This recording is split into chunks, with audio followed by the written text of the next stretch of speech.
The moment Pauline Lawson stepped off the stagecoach in Redrock, Texas, with nothing but a battered trunk, a heart full of grief, and a deed to land she had never seen, every man on the dusty main street stopped what he was doing and stared.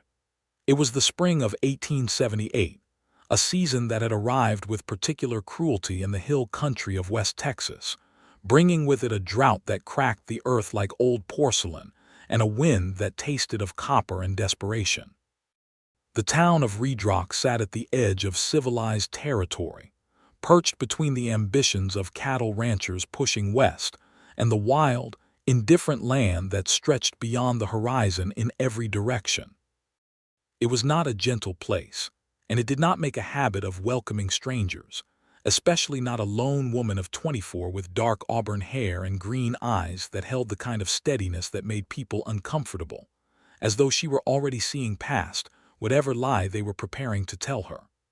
Pauline had come from Missouri, from a small town near St. Louis, where she had spent the better part of her adult life nursing her ailing father and working the books for his small dry goods store.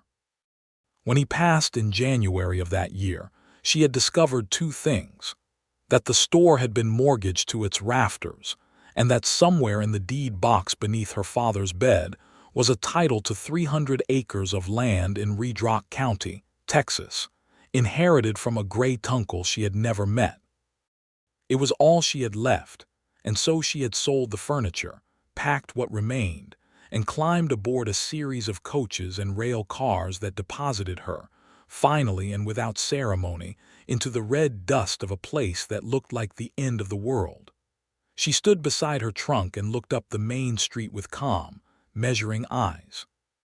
There was a general store, a livery stable, a sheriff's office with peeling paint, two saloons facing each other like old enemies, a small church at the far end of the street, and a scattering of wooden buildings in between that served purposes she could not yet identify. A water trough sat outside the livery, half empty. A dog slept in the shadow of the boardwalk. The smell of horses and sawdust and frying meat drifted from somewhere close. A man detached himself from the group of onlookers near the livery stable and walked toward her. He was perhaps 40 years old and wore the thick, satisfied look of someone accustomed to being the most important person in any room. His boots were expensive. His hat was clean. "You lost, miss," he said, not unkindly but with the particular tone of a man who expects the answer to be yes and who is already prepared to use that vulnerability to his advantage. "I don't believe so," Pauline said. "I'm looking for the county land office. I have a deed to register and a property to inspect." The man's expression shifted almost imperceptibly. "Land office is down the street, second building on the left. Name's Harlan Cole. I run the Double C Ranch out on the Eastern Flats. If you find yourself in need of assistance with anything, don't hesitate." "Thank you, Mr. Cole," Pauline said, and picked up the handle of her trunk herself before any of the other loitering men could offer to help, dragging it toward the boardwalk with the kind of determined dignity that suggested she had been refusing help from men like Harlan Cole for a long time. She found the land office easily enough.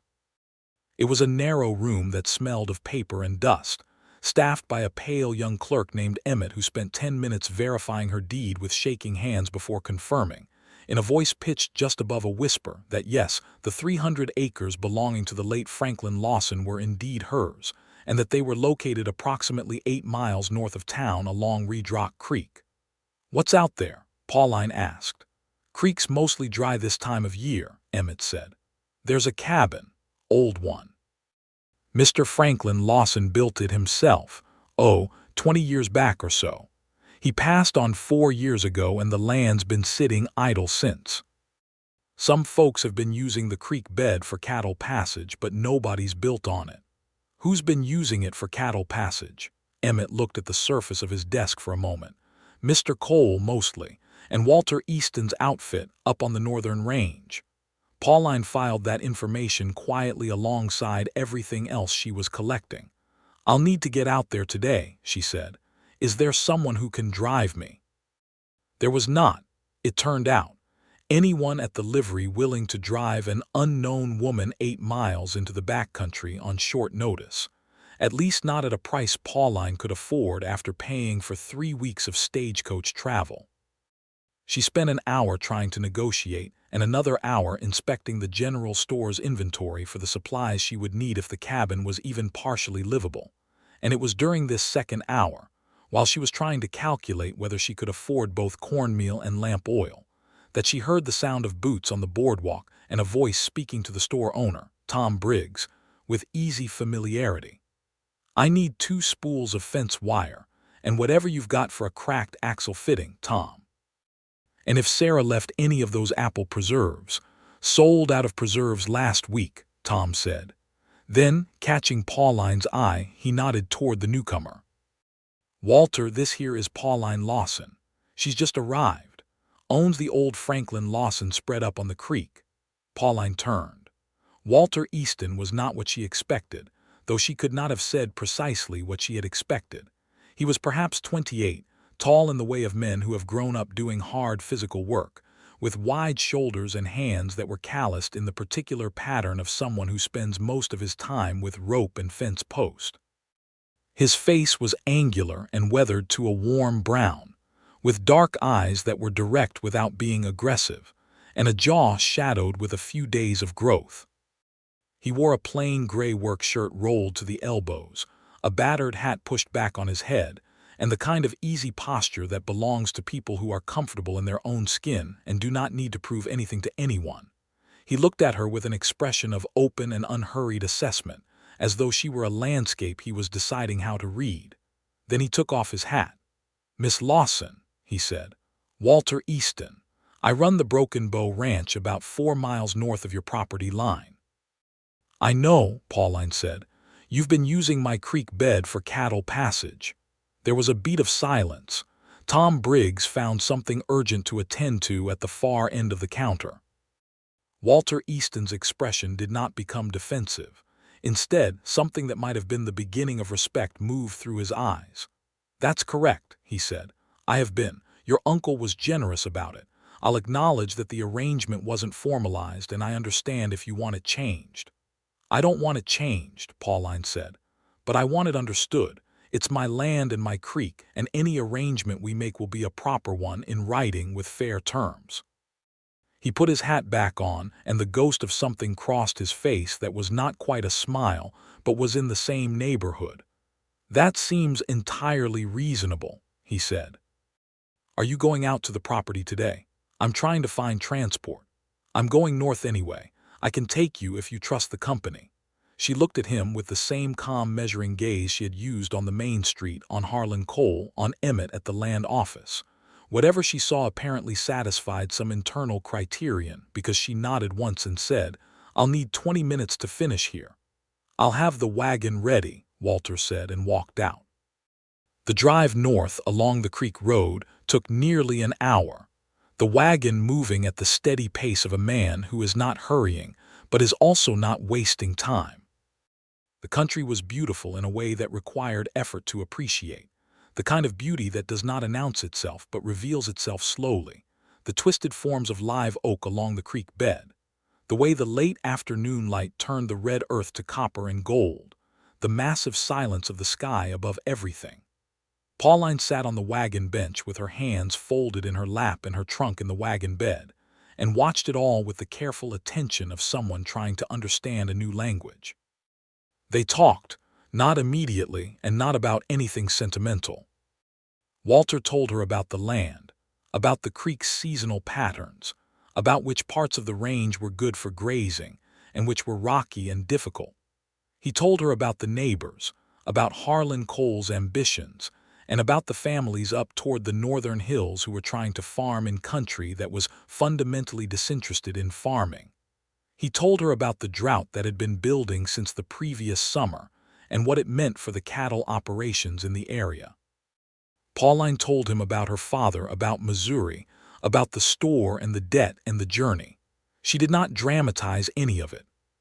She spoke the way she approached everything, directly and without ornamentation, and Walter listened with the quality of attention that she would come to recognize as one of his defining characteristics, the ability to hear what was actually being said rather than waiting for a gap in the conversation to fill with his own words. "You're planning to stay?" he asked as the cabin came into view around a bend in the creek, a low, solidly built structure of cedar logs with a covered porch and a small barn set back from it. "I'm planning to stay," Pauline said. "I don't have anywhere else to go, and even if I did, I wouldn't leave. This land is mine and I intend to make something of it." Walter nodded as if this were the answer he had expected. He stopped the wagon in front of the cabin and climbed down, offering his hand to help her down from the bench. She took it without making anything of the gesture in either direction, and the brief, practical contact of his calloused hand around hers was the first time she had been touched by another person in the 3 weeks of her journey, a fact that struck her only after they had moved apart and she was standing on her own land for the first time, feeling the red Texas earth solid beneath her feet. The cabin was habitable, which was more than she had hoped for. The cedar walls were sound. The roof had one patch of questionable shingles over the back room. The stone fireplace was intact, and the water pump near the kitchen still worked if you primed it properly. Walter spent an hour helping her assess the place while the sun went down and the sky turned through shades of pink and orange and deep violet, moving through the rooms with practical efficiency, testing window frames and floor boards and checking the barn for structural integrity. "The roof over the back room needs attention before the rains come," he said. "If they come, I can send one of my men to help you with the shingles if you'd like." "I'll manage it myself," Pauline said. He looked at her with that direct, unhurried gaze again.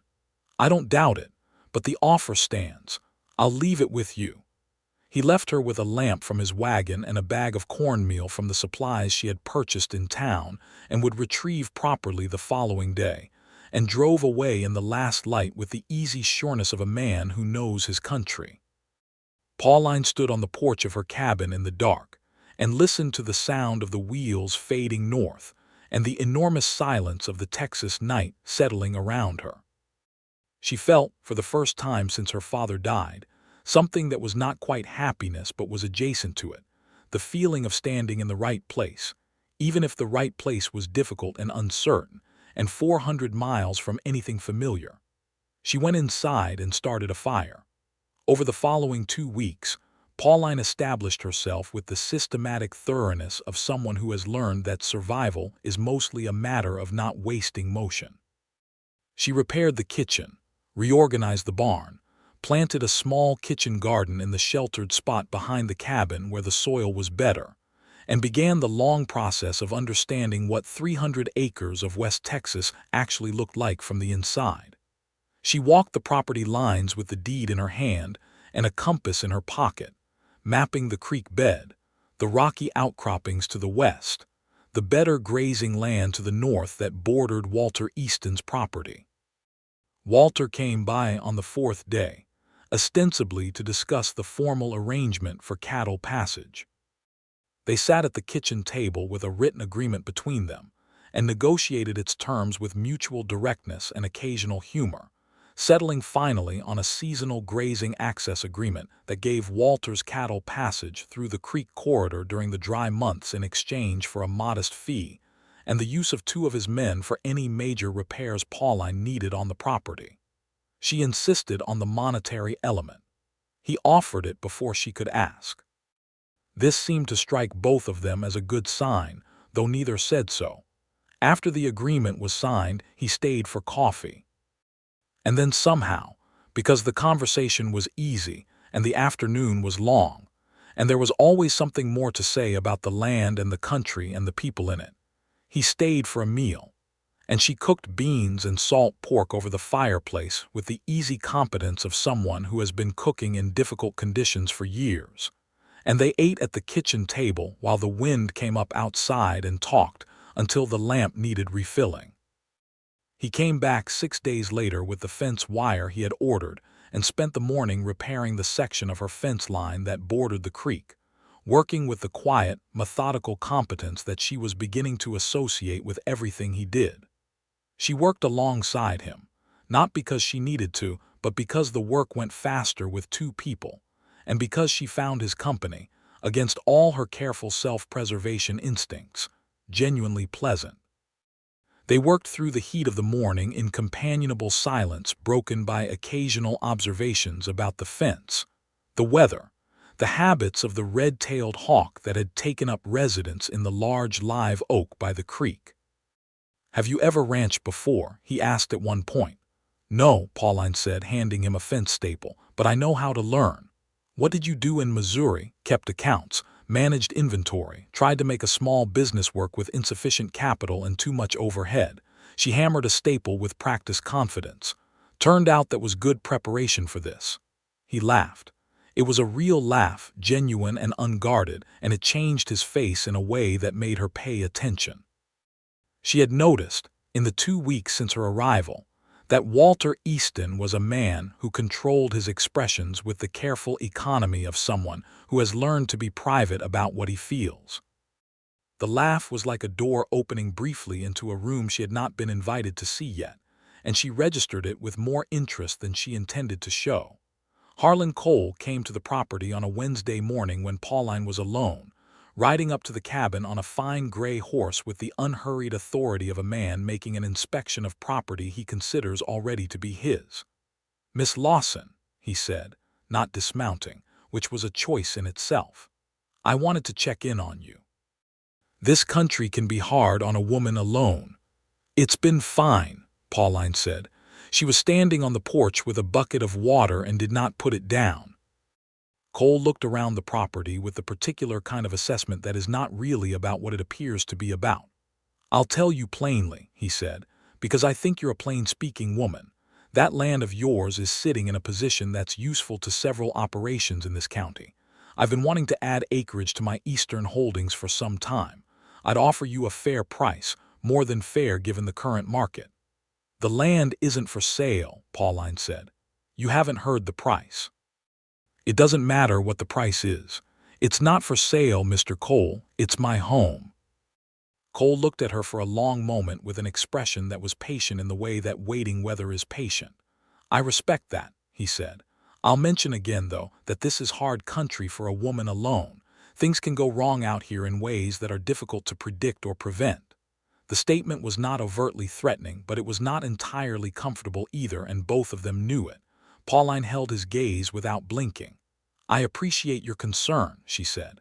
"Good day, Mr. Cole." He rode away without another word. Pauline set down the bucket after he was gone and let out a long, slow breath. She mentioned the visit to Walter when he came by the following Saturday with 2 of his ranch hands to help her with the back roof, the offer she had ultimately and practically accepted. She told him without alarm, in the same factual way she told him everything, while they were sharing the noon meal she had prepared for the work party. Walter listened without interrupting. His face did not change much, but something in his eyes went quiet and still in a way she had not seen before. "Cole's been wanting this stretch of creek for years," he said. "Your uncle refused him 3 times. He's patient and he's persistent, and he does not generally give up when he wants something." "Neither do I," Pauline said. Walter looked at her across the table. "No," he said, and there was something in the single word that felt warmer than he probably intended it to. "I'm beginning to understand that." The hands finished the roof by late afternoon and rode back south. Walter stayed, under the obvious pretense of checking that the shingles were properly seated and that the new work would shed water correctly. But after he had climbed down from the roof and confirmed that the work was sound, he made no immediate move to leave. Instead, he sat on the porch step and looked out at the creek bed where the evening was laying blue shadows across the pale limestone rocks, and Pauline sat in the porch chair and looked at the same view, and neither of them spoke for a while in a silence that had ceased to be uncomfortable somewhere in the last few weeks, and had become instead the particular quiet of 2 people who do not need to fill every moment with words. "My wife died 3 years ago," Walter said eventually. He said it in the same straightforward way he said most things, without dramatics, but with the careful precision of someone who has decided to say a true thing and is saying it accurately. Fever. It came fast and it was over in 4 days. We'd been married 2 years. We were building the broken bow together. Pauline was quiet for a moment. "I'm sorry," she said. "What was her name?" "Clara." He looked at the creek. "She would have liked you, I think. She was like you in some ways, not easily frightened. Knew what she thought about things." The comparison moved through Pauline like something physical, warm, and slightly disorienting. She was aware, in that moment, of the careful line she had been maintaining between practical necessity and something else, the easy comfort she took in his company, the way she had started listening for the sound of his wagon on the road north, the way the property felt slightly different on the days he came by versus the days he did not. "My father was the last person I was close to," she said. "He was a good man. He just wasn't very good with money, and he was too proud to say so until it was too late." "That sounds like a man I might have liked," Walter said. "He would have liked you," Pauline said, and then was aware of how certain she sounded and wondered if she had said too much. But Walter was looking at the creek again, and the moment passed into the evening without either of them having to do anything about it. May arrived, and with it, a series of events that tested the equilibrium Pauline had been carefully constructing. A portion of her south fence came down in a windstorm, and 3 of Cole's cattle got through onto her property. And there was a tense afternoon spent with Cole's foreman that required Pauline to produce her deed and her written grazing agreement with Walter, and to speak with the precise, documented authority of someone who has made very sure of her legal position. The foreman, a weathered man named Greer who seemed personally uncomfortable with the situation, retrieved the cattle without incident, but the implicit message was clear. Then one of the support posts of her barn began showing signs of serious rot, and she spent 3 days trying to solve the problem with the tools and materials she had available before acknowledging that she needed help she did not have. She drove into town herself for the first time, having purchased a steady bay mare from a neighboring family named the Pierces who ran a small farm 2 miles east, and arranged for lumber from the mill. She asked Tom Briggs at the general store, in the most casual way she could manage, whether Walter Easton had been in recently. Tom told her that Walter had been in just yesterday, that he'd mentioned the broken bow was running short on winter hay reserves, and that he was planning a trip north to negotiate supply arrangements with the farms up in the hill country. "He'll be back in a few days," Tom said, with the particular transparency of a small-town merchant who sees everything and says slightly more than he intends to. "I wasn't asking because I needed him," Pauline said, without much conviction. Tom arranged his expression into professional neutrality and said nothing at all. The barn support got fixed with the help of old Mr. Pierce from the neighboring farm, who was 70 years old and had been building things in this country since before the Civil War, and approached the rotted post with the calm authority of deep experience. While they worked, Mr. Pierce told her about the history of the area, about the years before and after the war, about the slow, contested process by which the land had been shaped and claimed and disputed and worked. He talked about the Comanche bands that had ranged this country within his own memory, about the violence and the displacement, and the complicated grief of a landscape that had been transformed within a single human lifetime. Pauline listened with the full attention she gave to everything that mattered, which was most things. She thought about her great uncle Franklin choosing this land and building this cabin, and the long chain of decisions and accidents that had brought her here. And she thought about Walter building the broken bow with Clara and losing her and continuing on alone. And she thought about the way the country asked something particular of the people who stayed in it.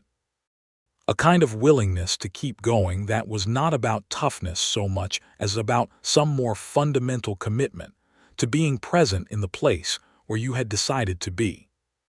Walter came back from his trip north on a Thursday and rode out to the property the same afternoon, which told her something without words. He brought with him a small crate of canned goods that he set on the porch, with the explanation that he had passed through a settlement that had a supply surplus and had thought she could use them, delivered with the casual nonchalance of a man who is not sure how a gesture will be received and is protecting himself with casualness. Pauline accepted them with equal casualness and invited him in for coffee and told him about the barn post and Mr. Pierce and everything that had happened while he was gone. He sat at her kitchen table and listened with his hands around his coffee cup and the evening light coming through the window, and at some point in the middle of her account of negotiating with Cole's foreman, he stopped looking at the table and started looking at her, and when she noticed and met his gaze he did not look away, and for a moment the room was very quiet. "Pauline," he said. It was the first time he had used her first name without the miss preceding it. The sound of it was simple and direct and felt like something being decided. "I know," she said, because she did know, and because she was not the kind of person who pretended otherwise. He reached across the table and touched the back of her hand with 2 fingers, a brief, questioning contact, and she turned her hand over and his fingers closed around hers, and they sat like that for a long moment while the shadows lengthened outside and the spring evening moved through its colors, and it was the most honest thing either of them had felt in a long time. What followed was not rushed. Pauline would not have permitted it to be rushed, and Walter did not try to rush it, which was perhaps the thing that mattered most. They were 2 people who had both learned through hard experience that the things worth having required patience and clarity, and they brought both to the months that followed. He rode out to the property 4 or 5 times a week through May and June, sometimes with practical purpose, and sometimes without any pretense of one. They had long conversations about ranching and land management, and the economics of the county, and the books Pauline had brought from Missouri, that he borrowed and returned with careful attention to their condition. They argued about things, disagreed about the best approach to the question of whether she should attempt to run a small cattle herd of her own or focus on the creekside grazing rights as revenue, and the arguments were honest and productive, and neither of them was more interested in being right than in finding the correct answer. He brought her flowers once in late May, a bunch of Indian paintbrush and yellow wildflowers he had apparently picked along the trail with studied casualness, and presented without comment by placing them on her porch railing when she was around the back of the cabin checking the garden. She found them when she came around the corner and stood looking at them for a moment with a feeling she could not entirely name, something compound and tender, before putting them in a tin cup of water on the kitchen table where she could see them. She did not mention the flowers directly. He did not ask about them. But the next time he came to the cabin, she noticed that he looked at the tin cup, still on the table, and the corner of his mouth moved in a way that had become one of her favorite small things about being in the same room with him. In June, Harlan Cole made his second approach, this time more formally, with a written offer delivered through a lawyer from the county seat at Sanderson. The offer was generous in dollar terms. Pauline wrote a polite and thorough refusal, had it witnessed by Tom Briggs at the general store, and sent it back through the same lawyer. 2 days later, someone pulled up 50 feet of her north fence line at night. She found it in the morning. The posts pulled and the wire rolled and left in a pile. No cattle through the gap, but the message clear enough. She stood looking at it in the early morning light with a feeling that was partly anger and partly the cold assessment of someone calculating her next move. She rode into town and spoke to Sheriff Alderman, a man of middle age and careful political instincts who listened to her account with evident sympathy and evident discomfort in roughly equal measure. He told her that without witnesses or direct evidence he couldn't make a charge against Cole or anyone else, that fence line damage was common in the county and difficult to attribute, that she should document everything carefully. He was not dismissive, but he was also not encouraging. She rode back out to the property and found Walter there, having arrived to find no one home and the down fence line, standing with his hands on his hips and looking at it with an expression that had gone very still and serious. "I already went to Alderman," she said, before he could say whatever he was going to say. "What did he say?" "Document everything. No witnesses." Walter turned to look at her. "I have two hands who were riding the north boundary last night. They may have seen something." "Will they say so to the sheriff?" He looked at her with those direct, dark eyes. "If I ask them to, yes." She felt the impulse to say something about not wanting to involve him in her problems, the reflex of a woman who had spent her whole adult life being careful about owing anyone anything. She held it back, because she was also a practical woman, and because she recognized that the offer was being made in good faith, and that refusing help out of pride was a different thing from refusing it out of strength. "Ask them," she said. The two broken bow hands, a young Mexican vaquero named Cesar and an older man named Bill who had been working the range for 30 years, gave statements to Sheriff Alderman the following week that placed a rider they recognized as Cole's foreman Greer on the north boundary road near midnight. Alderman had a conversation with Cole that Pauline was not present for. The fence interference stopped after that, but the pressure did not entirely stop. Cole began making pointed use of the cattle passage across the creek bed that his own cattle had a customary but unwritten right to, pushing more animals through than the corridor comfortably supported, testing the agreement with Pauline and Walter from that direction.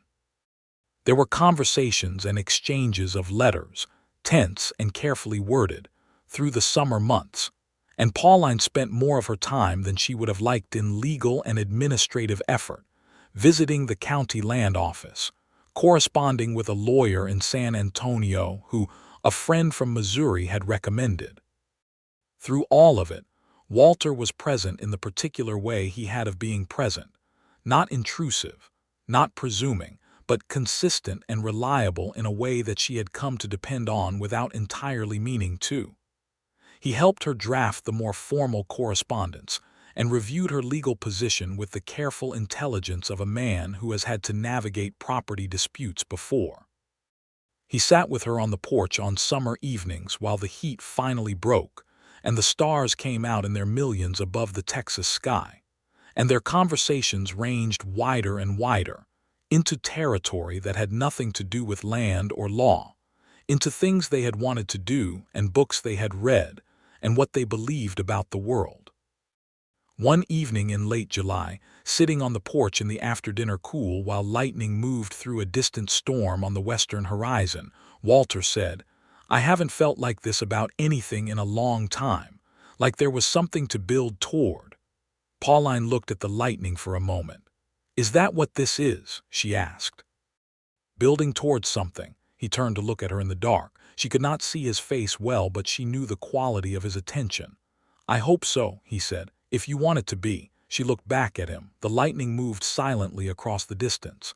"I came here with nothing," she said.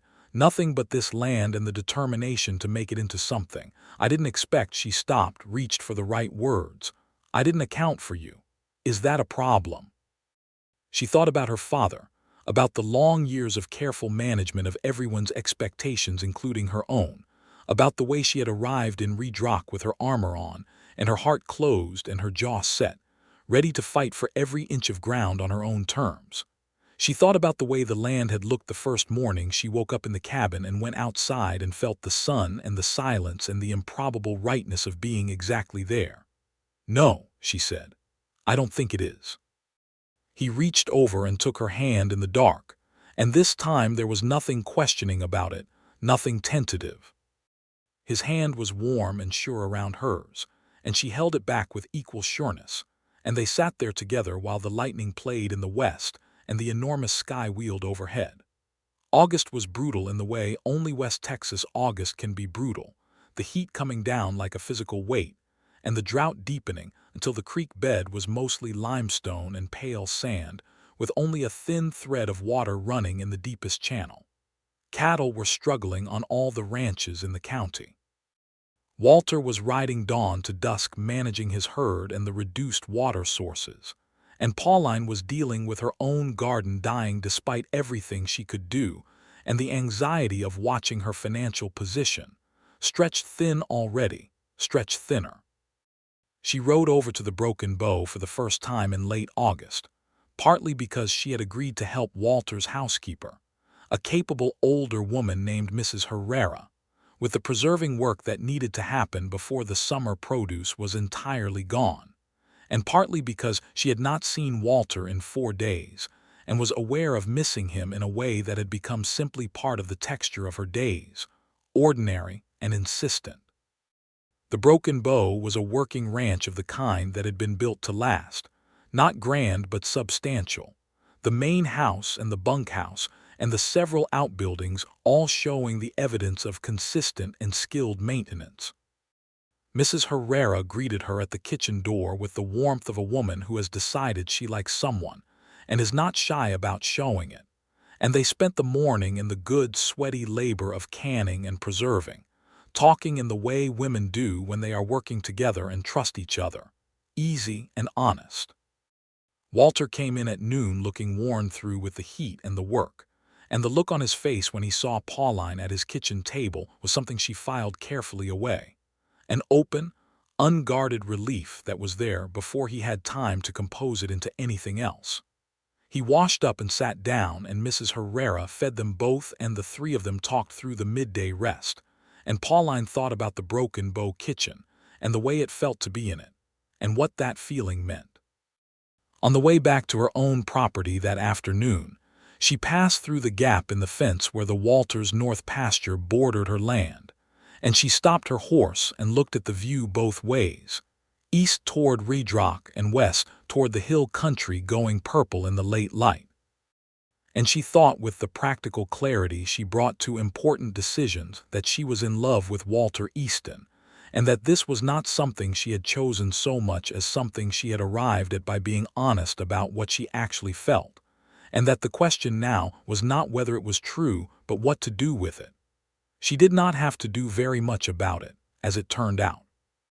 Walter had apparently been undertaking the same kind of honest accounting, and arrived at her property on a Sunday morning 3 days later with his hat in his hands in the most literal possible sense, standing on her porch with the direct, slightly tense bearing of a man who has decided to say something and is going to say it. "I want to ask you something," he said when she came to the door, "and I want to ask it plainly because I think that's what you'd prefer." "It is," she said. "I want to ask if you'd consider," he stopped, corrected himself. "I want to ask you to marry me, Pauline. Not because of the land or the practical arrangements or anything of that kind, though all of those things work out well enough, because I want to build something with you. Because he paused again and looked at her with those direct eyes and said the rest without flinching. "Because I love you, and I have since about the 3rd time you told me something I didn't expect and turned out to be right about it." She was quiet for a long moment. The morning was very clear and still, the kind of early Texas morning before the heat comes up when the air smells of cedar and grass and the whole world feels newly made.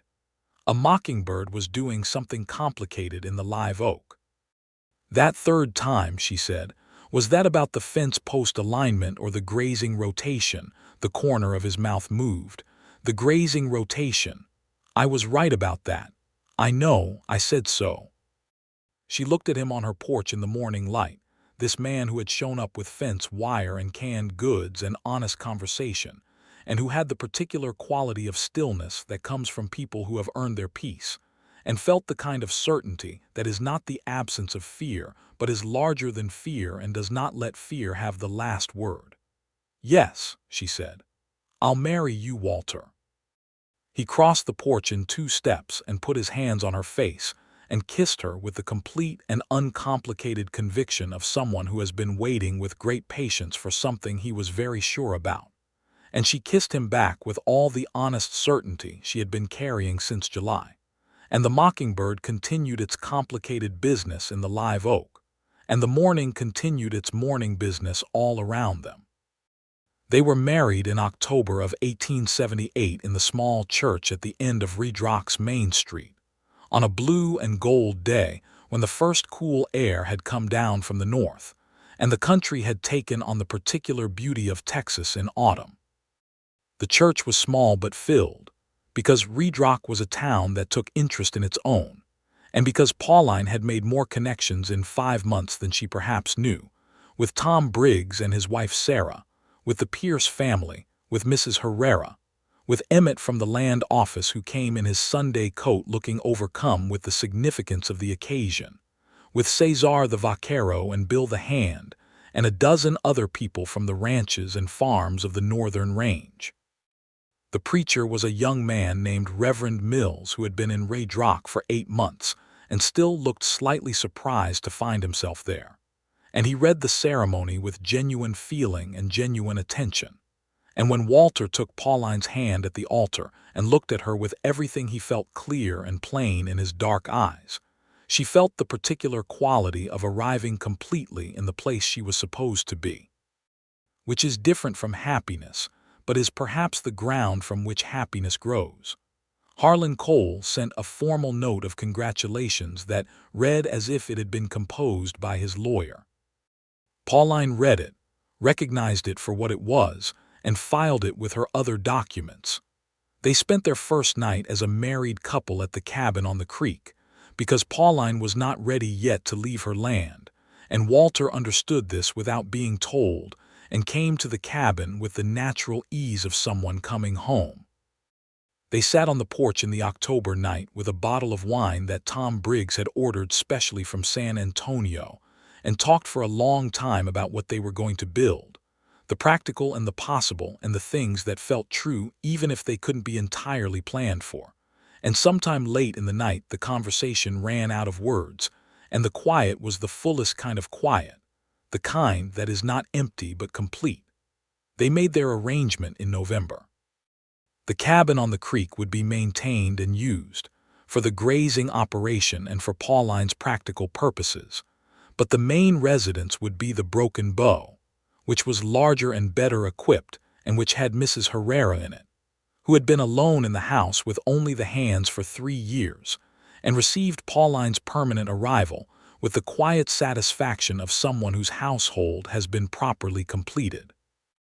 Pauline brought her great uncle's furniture, such as it was, and her father's books, and the tin cup from the kitchen table that still held the dried stems of the Indian paintbrush Walter had left on her railing in May. She put the tin cup on the windowsill above the kitchen sink at the Broken Bow, and Mrs. Herrera looked at it and then at Pauline and said nothing at all, which was its own kind of commentary. The Harlan Cole situation resolved itself, not dramatically but thoroughly, over the course of that winter. The San Antonio lawyer Pauline had been corresponding with filed the proper documentation of her property boundaries and grazing rights with the county, creating a legal record that was clear and complete, and that effectively closed the informal ambiguities Cole had been attempting to exploit. Cole made one more approach in December, through an intermediary who came to the Broken Bow while Walter was away, and Pauline received the intermediary in the main room with the deed and the filed documentation laid out on the table and her own composed certainty as her only visible weapons, and made it clear in exact and friendly language that there was nothing to negotiate and nothing to pursue. The intermediary left. Cole did not approach again. December brought rain, not the heavy sustained rain of a good season, but enough rain to begin recovering the creek and to give the winter pastures a chance. Walter stood on the porch of the Broken Bow and watched the first gray curtain of it moving across the range from the north, and Pauline stood beside him with her shoulder against his arm, and he put his arm around her, and they stood like that while the rain came in, and the smell of wet earth rose up from the land around them, that particular smell that is unlike anything else in the world, the smell of dry country receiving water, which in that part of Texas in that time was close to the smell of life itself. January of 1879 was cold by the standards of the hill country, cold enough that the water troughs needed breaking in the mornings, and the cattle needed additional feed, but not the killing cold that sometimes came down from the panhandle and damaged the herds. Walter and Pauline worked through it together with the easy companionship of two people who have discovered that they are good at being in the same space, who do not exhaust each other, but rather seem to run better in company than alone. They had long evenings by the fire with the lamps lit and the wind outside, and the books she had brought from Missouri. He had not been a great reader before, but turned out to have the kind of mind that engaged deeply with anything well written, and they argued pleasurably about novels and histories, and the occasional philosophical text with the same honest directness they brought to everything else. She discovered that winter, good with the accounts of the ranch, which had been managed by Walter with the practical competence of a man who knows what numbers mean, but does not enjoy the record-keeping work. She took it over with transparent pleasure, establishing a proper ledger system and a set of monthly reconciliations that gave them for the first time a clear view of the operation's financial position and where the genuine opportunities for improvement were. "You're better at this than I am," Walter said one evening, watching her work at the desk. "Yes," she said without looking up. "I know," he laughed. The door sounded again, the open, unguarded one, and she looked up at the sound of it with the feeling she had been having for months, and that showed no sign of diminishing, that warm, settled, slightly astonished feeling of finding the right life and being in it. Spring came again, the second spring since her arrival, and with it a new energy on the property. They expanded the grazing agreement to a more formal and comprehensive arrangement that Pauline had designed over the winter, bringing in 2 other neighboring ranches on terms that worked for everyone, and that generated enough income to begin some of the infrastructure improvements the Broken Bow had needed for years. Pauline's cabin property on the creek was properly fenced and improved.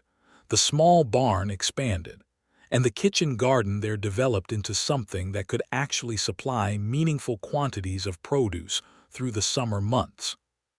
In March, Pauline told Walter she was expecting a child. She told him in the morning at the kitchen table, in the same direct way she said everything important, watching his face as she said it.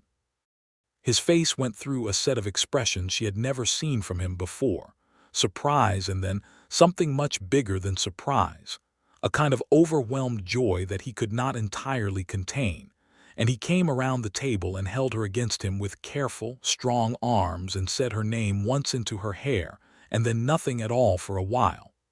They told Mrs. Herrera, who burst into tears of a happy variety and then immediately began planning, with the organizational certainty of a woman who has been waiting for this kind of domestic project, what changes would be needed to the house and what they would require from town. The pregnancy was a good one, straightforward and healthy, Pauline carrying herself through the spring and summer work with the same efficient energy she brought to everything, accepting the accommodations of her condition without drama and without pretending they weren't there. Walter watched over her with a care that was constant without being stifling, the care of a man who has lost someone and knows it can happen, and has decided that paying attention is the most honest response to that knowledge. On a September morning, with the first hints of autumn color in the cottonwoods along the creek, Pauline gave birth to a son. He was healthy and large and had Walter's dark eyes and Pauline's copper-red coloring, and when Walter held him for the first time, standing in the bedroom of the Broken Bow with the morning coming through the window, he looked at his son with an expression of such complete and wondering love that Pauline watched him from the bed and felt her own heart expand past any boundary she had thought it had. They named him Franklin for her great uncle, the man who had built the cabin on the creek and kept the land that had brought her here, the invisible beginning of the chain of circumstance that had led to this room and this moment and this family. Walter said it was a good name and meant it.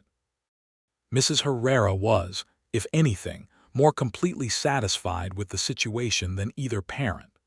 Franklin Easton grew through his first months with the robust and interested intensity of a baby who has decided that the world is worth examining from every possible angle, and the Broken Bow, adjusted itself around his presence with the warm disruption of any household that has acquired a new center of gravity. Walter was a father with the same quality he brought to everything, present and patient and genuinely interested, spending evenings with the baby in the rocking chair on the porch in a way that made Pauline stop in doorways more than once just to look at the two of them against the evening sky. The ranch continued to grow.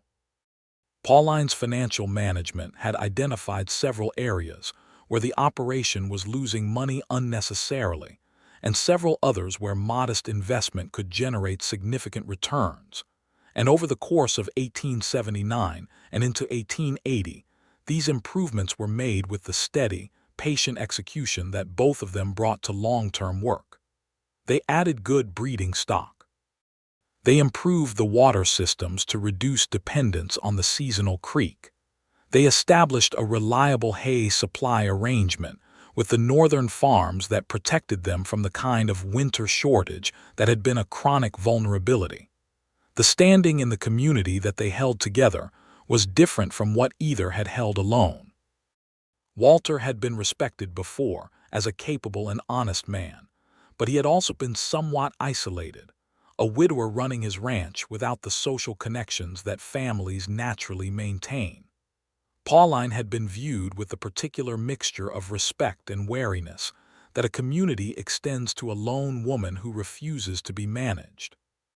Together they were something else, a pair whose complementary capacities were visible to anyone watching, and the community watched with the engaged attention that small communities have always brought to their most interesting residents. Tom Briggs and his wife Sarah became genuine friends, the kind that come for Sunday dinners and stay until the lamps need oil.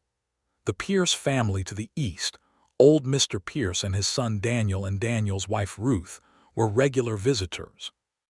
Reverend Mills came through on his pastoral rounds and stayed for coffee with the regularity of a man who has found a household where the conversation is worth the detour.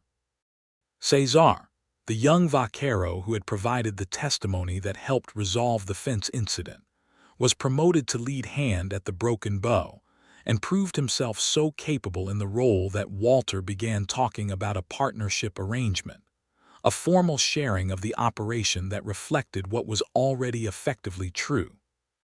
Pauline worked through the legal structure of it with her San Antonio lawyer, and they executed the partnership in the spring of 1880.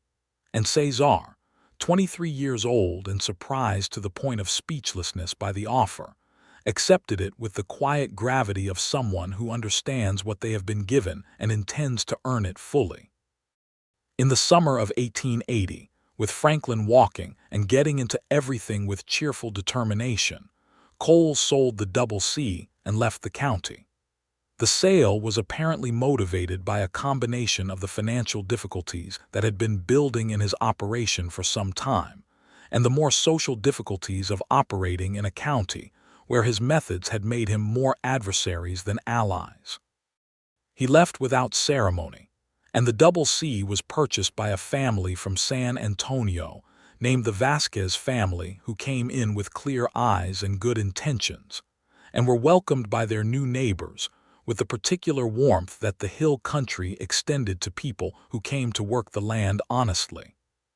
Pauline stood on the porch of the Broken Bow on the evening of the day she heard the news of Cole's departure and felt something that was not quite triumph, but was related to the deep satisfaction of a problem fully resolved, a shadow lifted, a piece of the landscape made clean. Walter came out and stood behind her and put his hands on her shoulders and looked out at the same evening, and she reached up and put her hand over his. "It's done," she said. "It is," he agreed. "I want to go out to the cabin tomorrow," she said. "I want to walk the creek and look at everything. I'll come with you." They went the next morning, riding out together along the familiar road north, Franklin secured in front of Walter on the big bay gelding he preferred now, the boy's face alight with the pleasure of height and movement, and his father's arms around him.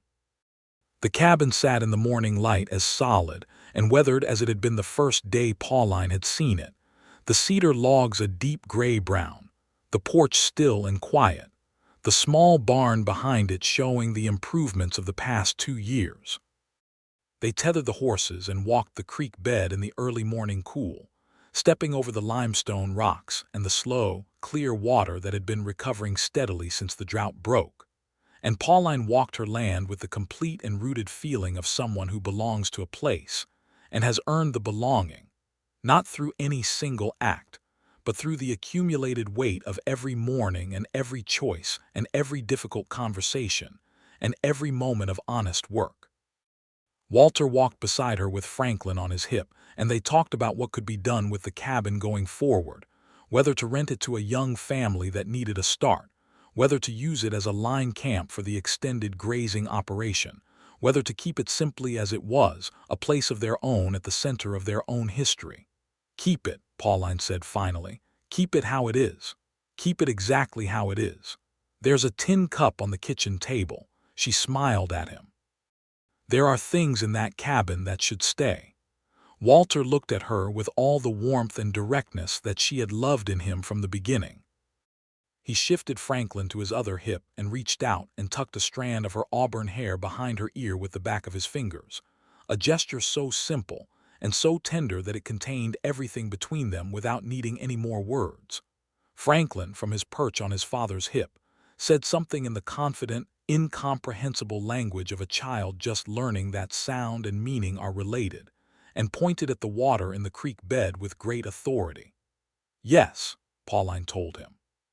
"That's ours." As the months turned into the early years of the new decade, Redrock grew with the particular energy of a community that has found its footing, new families coming in along the stage road, a proper school being built at the east end of town, where Reverend Mills taught alongside a young schoolteacher named Miss Carter who had come from Austin with a trunk full of books and a determination to be useful.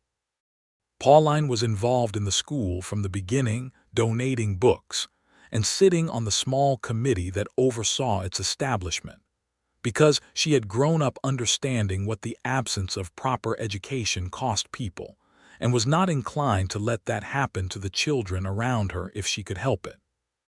Walter ran the ranch with the steady expansion of a man who knows what he is doing and is building for the long term, and the Broken Bow grew by the early 1880s into one of the better operations in the county, known for the quality of its stock and the reliability of its dealings. The partnership with Cesar proved itself completely, the younger man's energy and capacity meshing with Walter's experience in a way that gave both more than either would have had alone. Cesar married a woman from the Vasquez family's extended household, a bright and lovely young woman named Elena, who came to the Broken Bow with the same calm, practical competence that seemed to attract itself to the people in Walter's orbit, and the friendship between the two couples was one of the sustaining pleasures of those years. In the fall of 1881, Pauline was expecting their second child. This pregnancy was different from the first, a little harder in the early months, but she moved through it with the same steady practicality, managing the ranch accounts from the desk by the window with Franklin playing at her feet and the autumn light coming through the glass. Walter was attentive in the particular way that had become one of the textures of their life together, always present, never crowding, finding the exact right degree of care. She gave birth in February of 1882 to a daughter, small and fierce, and with Pauline's green eyes and the auburn hair that promised in those first weeks to be more auburn than Franklin's. They named her Clara, which was Pauline's idea, and Walter held his daughter in the winter firelight with an expression that was quiet and full and complete. And outside the Broken Bow the Texas winter was cold and clear, and the stars were out in the millions above the range. Franklin was fascinated by his sister with the particular intensity of a 3-year-old encountering something genuinely new, coming to look at her with solemn examination every few hours, as if expecting her to do something interesting. Mrs. Herrera, whose domestic satisfaction had already reached levels most people never approach, became incandescent. Cesar came to the house with Elena that first week, and held the baby with careful, reverent hands, and Alina looked at Pauline across the kitchen table with bright eyes and said, "We have news of our own." And the news was exactly what Pauline thought it was, and the kitchen was full of laughter and plans. What Pauline came to understand over those years was something she could not have articulated on the day she stepped off the stagecoach in Redrock with her battered trunk and her green-eyed composure and her determination to make something out of nothing. She understood it now, in the particular way that understanding comes not as a single insight, but as a slow accumulation of moments that eventually become a clear picture. She understood that she had arrived with the idea that the land would be the thing she built, and the land was real and good and hers in the most fundamental way, but it was not the thing she had built. What she had built was larger than that and harder to define, something that had to do with being known fully and being loved fully, with finding the person who heard what you actually said and cared about what you actually thought, with the particular quality of a life that is shared rather than merely adjacent. Walter knew her, not the composed, capable version of her that she showed to the world, not the woman who had arrived in Redrock with her armor on and her jaw set, but the whole of her, the grief for her father and the long loneliness of Missouri, and the things she was afraid of, and the things she wanted, and the way she looked when she was doing something she loved, and had forgotten anyone was watching. He knew all of that and held it carefully, and did not make her feel that any of it was a liability. She knew him the same way. The widower's quiet, the 3 years of managing alone what had been built for two, the careful, controlled quality that was not coldness, but was the caution of a man who had lost something and was not sure he could sustain losing again. She had watched it open, over their years together, watched the careful control become something easier and more trusting, and she understood that the opening was mutual, that she was simultaneously the witness to his opening and the reason for it, and that this was the most intimate thing she had ever been part of. On a June evening in 1882, with the ranch at its summer pace and Franklin asleep in his room, and Clara in the cradle that had been Franklin's before her, Pauline and Walter sat on the porch of the Broken Bow in the last light, the way they had sat on 100 evenings before, the land around them going quiet in the way of summer evenings when the work is done, and the night is coming, and everything is in its place. The hill country spread out before them in the long light, the creek visible in the distance, the cabin invisible but present, the sky beginning its evening colors above the western ridge. "I've been thinking," Walter said, "about adding the northern pasture if the Hendersons decide to sell. The acreage would complete the water access on the upper range." "I've been thinking the same thing," Pauline said. "I ran the numbers last week. If the prices hold through fall, we can finance it without straining the operation." He glanced at her with the warm, amused expression that was one of her favorite versions of his face. "You ran the numbers last week." "I usually run them before you think of the idea," she said pleasantly. He laughed the open, unguarded laugh, and she laughed with him, and in the cradle inside the house Clara made a small, contented sound, and the evening moved through its colors above the Texas range. "Do you remember," Pauline said after a while, "what you said to me that evening in July the first year, about not having felt like something was building towards something?" "I remember. I thought about that for weeks," she said. I already knew what I felt by then. I was just being careful about it." "You're always careful," he said, without any criticism in it, just acknowledgement. "I am, but I was wrong to be careful about that." She looked at the evening sky. "It worked out well." Walter reached over in the way he had, the simple and certain way, and took her hand. "It worked out," he agreed, and the word felt insufficient and complete at the same time, the way true things often do, large and plain, and requiring nothing added to them. The northern pasture from the Henderson family came available in autumn, and they purchased it as planned, completing the Broken Bow's water access, and adding acreage that Walter and Cesar spent the following spring developing with the steady, satisfying labor of men who are building something meant to last. Pauline managed the financial side of the expansion with the precision and pleasure she had always brought to the work. And by the end of 1882, the Broken Bow was a complete and well-functioning operation of the kind that people pointed to when they were explaining to newcomers how a ranch in that country ought to be run. Franklin turned 4 that September and had developed the particular combination of his father's physical confidence and his mother's relentless curiosity that suggested he was going to be, when grown, someone to reckon with. He followed Walter around the ranch with the devoted attention of an apprentice, absorbing everything he could about horses and cattle and fences, and weather, and the 1,000 practical knowledges of the working land. He followed Pauline around the house and the study with the same absorption, sitting beside her at the desk while she worked and asking questions about the numbers that she answered honestly, at an age-appropriate level, because she saw no reason to treat a 4-year-old as incapable of understanding that things had cost and income, and that the difference mattered. Clara was talking by December, early and with great determination, and had the green-eyed frankness of her mother and a social ease that appeared to be entirely her own, greeting everyone who came to the Broken Bow with confident and cheerful authority, as if the house were already hers and she were merely allowing the rest of them to live in it. Elena and Cesar's son, born in the summer, was named Miguel, and the two households moved through the rhythms of those years with the complementary ease of people whose lives have grown together so naturally that neither could entirely separate where one ended and the other began. The children knew no other arrangement and grew up in and out of both houses as if the distinction were theoretical. Redrock in 1883 was a different town from the one Pauline had stepped into in 1878, larger and more settled, with the school now well established and a proper doctor having arrived from the East the previous year, and set up a practice in the building next to the land office.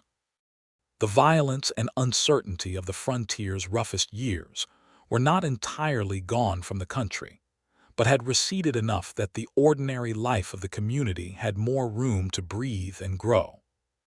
Pauline attended the school committee meetings and the church social events, and the occasional county gathering at the courthouse in Sanderson, with the same composed, attentive presence she brought to everything, and was regarded by the community with the mixture of respect and affection that accrues to people who are genuinely useful and genuinely honest. She was not sweet in the easy, decorative way that the social conventions of the era expected from women, and some people found this difficult, but most people, over time, found it exactly what they wanted. One afternoon in the late spring of 1883, she and Walter rode out together to the cabin on the creek, just the two of them, leaving Franklin and Clara in Mrs. Herrera's thoroughly competent care. They rode at the easy pace of an afternoon with no particular destination, letting the horses move at their own speed through the familiar country, and came to the cabin in the early afternoon light and tethered the horses and went inside. The cabin was exactly as it had been kept, clean and simple and maintained, the cedar walls gray and solid, the stone fireplace intact, the light through the windows falling across the plank floor in the same angles it had always fallen. The tin cup was still on the kitchen table. Pauline had moved it back there some years ago, after taking it to the Broken Bow in those first months, deciding it belonged here. She picked it up and held it and looked at it and thought about the dried stems of Indian paintbrush it had held, long crumbled to dust, and about Walter leaving the flowers on her porch railing in that first May without saying anything, and about the long sequence of careful and uncalculated things that had brought her from Missouri to this cabin, to the Broken Bow, to the life she had, which was not the life she had planned or expected, but was entirely and completely the right one. Walter came and stood beside her and looked at the tin cup. "Do you remember leaving those flowers?" she asked. "I was hoping you'd forgotten," he said. "I will never forget it," she said. "It was the best thing you did in the beginning, because it was the first thing that wasn't practical. It was just because." He was quiet for a moment. I wasn't sure you'd appreciate it. I appreciated it more than I let you know at the time. She set the cup back on the table. I was still being careful. He turned and looked at her in the afternoon light of her great-uncle's cabin, his face older now than the man she had met 5 years ago, with more lines around his eyes and more gray coming in at his temples, and more open than he had been then, the careful control long since dissolved into something easier and truer, the face of a man who has found his life and is living in it fully. "Are you still being careful?" he asked, and the question was gentle, teasing, knowing. "Not about anything that matters," she said, and stepped toward him, and he put his arms around her in the quiet of the old cabin, while the afternoon light moved across the floor and the creek outside made its small, persistent sounds over limestone and sand, and everything was settled and true and home. The years ahead would bring more of what they had already built, more seasons and more work and more evenings on the porch, more children perhaps, the ranch continuing to grow, the country continuing to change around them, the wild and difficult land of West Texas shifting slowly into something more settled without losing the particular quality that made it what it was. Franklin would grow into a young man who combined his mother's precision and his father's sureness in ways that would serve him well through everything his century had ahead for him. Clara would grow into a woman so much herself that even Pauline, who understood independence, would sometimes step back and simply watch her with something close to awe. But all of that was ahead, and in the old cabin on Redrock Creek in the late spring of 1883, none of it needed to be thought about yet. What there was in that moment was the two of them in the place where it had all started, holding each other in the light of an afternoon that had nowhere else to be, the work done and the life built, and the love so solid and so ordinary and so extraordinary, the way all real love is, that it required nothing more than to be present in it. Pauline Lawson had arrived in Redrock with a deed and a trunk and a determination to make something from nothing. She had done exactly that. She had made a home, a business, a family, a life. She had made something from the red earth and the creek and the long Texas light, and she had made it with Walter Easton, who had come to her with fence wire and honest eyes, and had turned out to be the most important and best of everything she had found in that country that had not known how to be gentle but had given her, in the end, every true thing she needed. Outside the cabin, the creek ran clear over pale limestone, and the live oak stood in its ancient, unhurried way, and the mockingbird said everything that needed saying about the afternoon, and the sky above the Texas hill country was the deep, permanent blue of a thing that does not change, that holds everything beneath it with the same impersonal and generous attention, the drought and the plenty, the loss and the finding. The long human effort to make something worth keeping in a world that is indifferent to the attempt, and yet somehow, inexplicably, full of the possibility of it. They rode home in the long afternoon light, side by side on the familiar road, and the broken bow came into view around the bend with the smoke from the supper fire rising from the kitchen chimney and the sound of children's voices carrying across the yard in the clear air.